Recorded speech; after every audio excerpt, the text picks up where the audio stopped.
I've been looking into the 20-minute trader system for a while now, and in this video, I'm giving you my honest and unbiased review of whether it's actually worth your time and money in 2025. The program, created by Jeremy Russell, is designed to teach you how to trade the markets using just 20 minutes a day. That's the big pitch: simple, fast, and stress-free trading.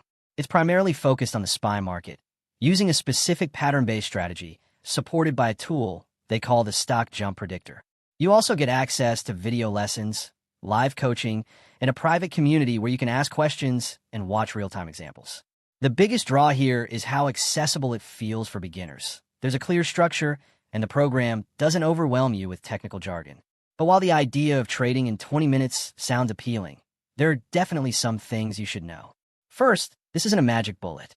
The strategy relies on one specific market setup. So if that setup doesn't occur or fails to play out, you're stuck either sitting on your hands or forcing trades that don't fit the system.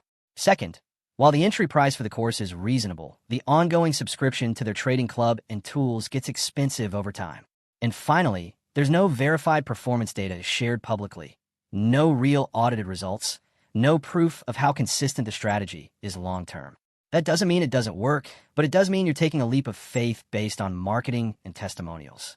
So, overall, the 20-minute trader system can be a solid introduction for beginners who want to learn a pattern-based approach without spending all day at their screens. Just go in with realistic expectations. It's not a guaranteed income, and you should always backtest strategies and use a demo account before putting real money on the line. I hope this review helped you make a more informed decision. If it did, support the channel with a super thanks, and don't forget to subscribe for more honest reviews. See you in the next one.